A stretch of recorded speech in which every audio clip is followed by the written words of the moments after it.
Hi, welcome to the Advocate Video Podcast. I'm Emily Toman, editor of the Far North Dallas Advocate, and I'm here with our publisher, Rick Wamre, and we're continuing our coverage of the Dallas mayoral race, talking with each of the candidates about their plans if elected.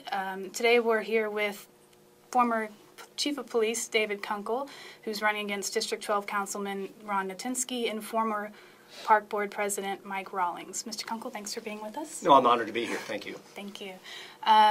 We'll start by talking about the article in Sunday's Dallas Morning News most recently, where you're quoted as saying, the other candidates can talk about what they plan to do. I talk about what I've done in the areas that are most important. Having somebody who understands government budgets, where to trim the fat, and how to help set priorities is probably better than a CEO. What would you cut exactly, and what kind of new expenditures would you support? There are cuts that I have identified could be made. Part of the difficulties or beauty, depending on how you want to look at it, being the Dallas mayor, that you really cannot do anything unless you get at least 7 other votes with you in support of what you're trying to do. So what I generally believe that the budget should not be cut across the board cuts, because what happens then, you make cuts in areas that should continue to be invested in at the same rate you make cuts in other areas which are less important. Determining what's less important in a city budget is really difficult because every program area has a constituency that will fight for it. My view is that the budgets have to be worked on all year, and the role of the council should be setting policy priorities.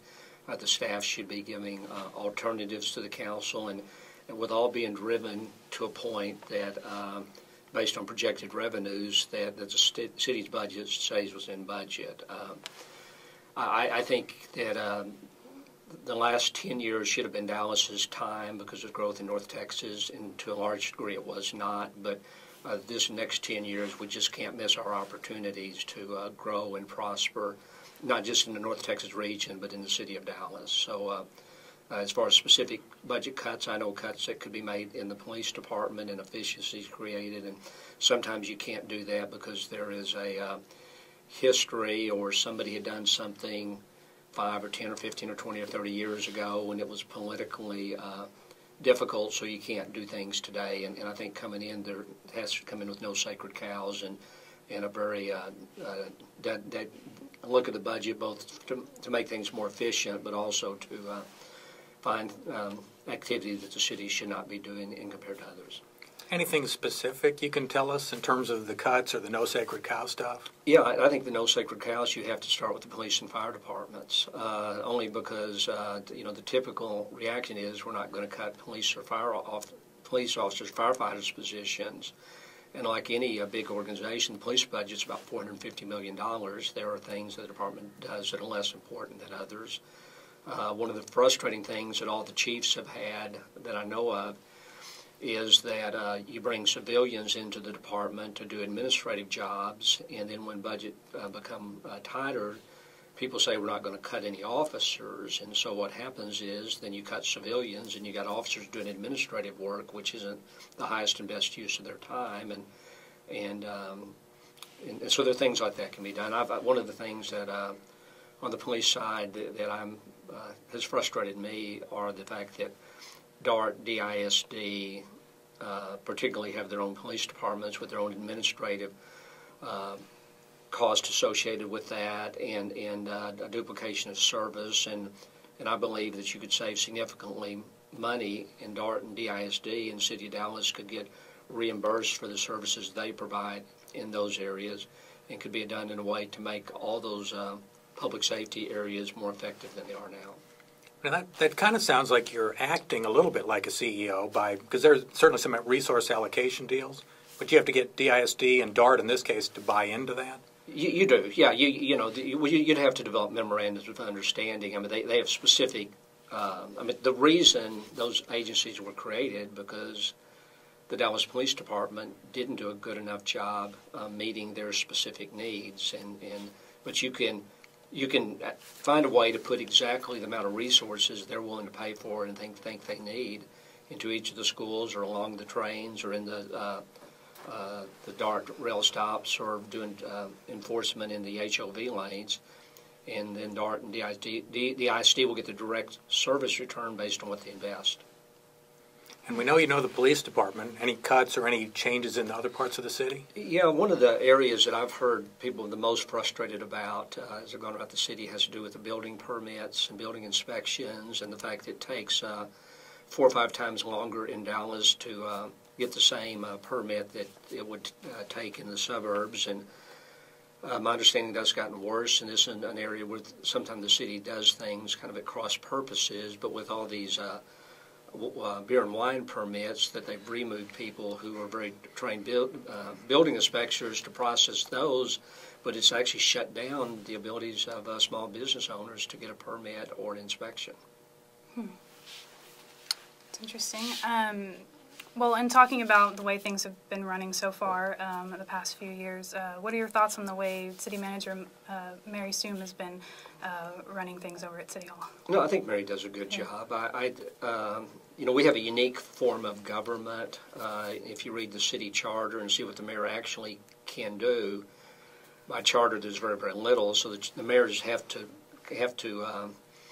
you know, step up and sometimes grab more than what it appears they should under the charter. But to a degree, our form of government, in my view, doesn't have an executive branch. It has a lot of things that are on the legislative side, but as far as anybody saying, you know, this is what we're going to do and this is where I'm going to lead the city, there aren't really much tools, formal tools for a mayor or anybody else in the city of Dallas to do that. Mm-hmm. So it's up to the council to make things happen.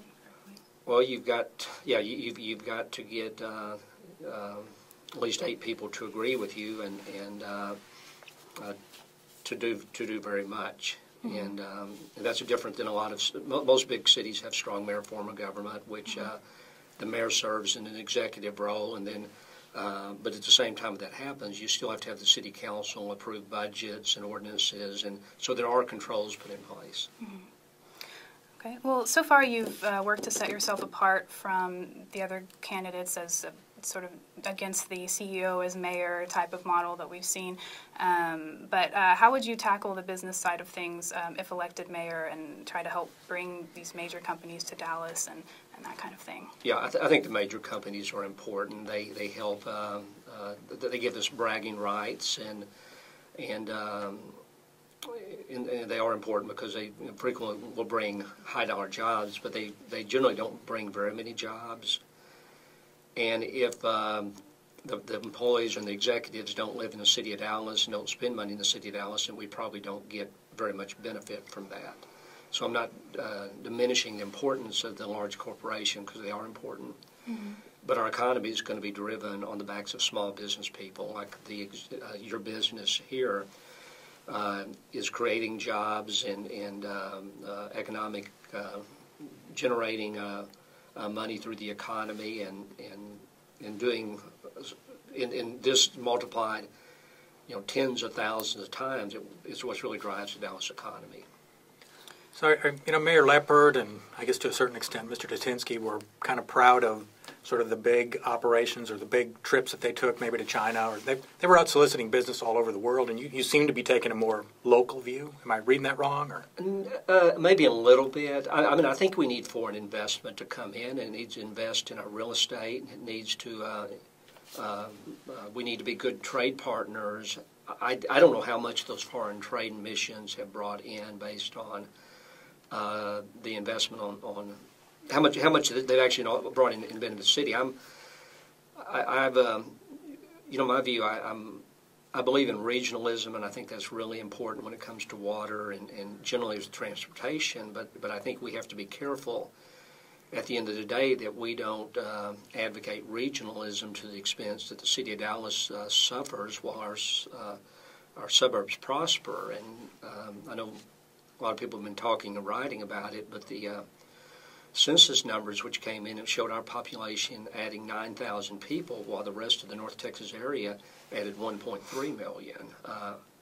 I don't like the way the regional chamber does their work, which is market Dallas as a North Texas region, and that puts us disadvantaged compared to the suburbs where they have their own chamber, which are solely focused on helping small business develop and track businesses to their corporate city limits. So I think too often our taxpayers, residential taxpayers, bear the brunt of these regional big-ticket items to the expense of our own self-interest. We pay higher taxes and in almost all cases get less services than what the suburbs get.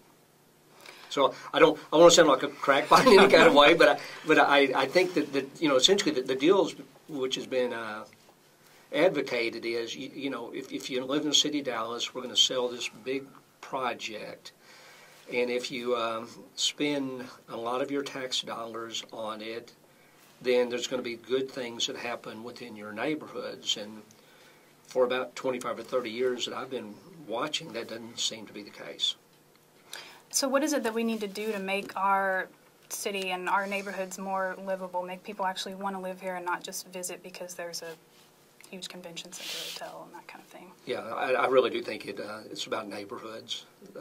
That urban economies are very complex, and there's lots of moving parts to make it successful. But I think if there's a single thing you need to do is have neighborhoods where people want to live and they support neighborhood services and business. You can find very prosperous cities with good downtowns. Hartford, Connecticut is the insurance capital of America.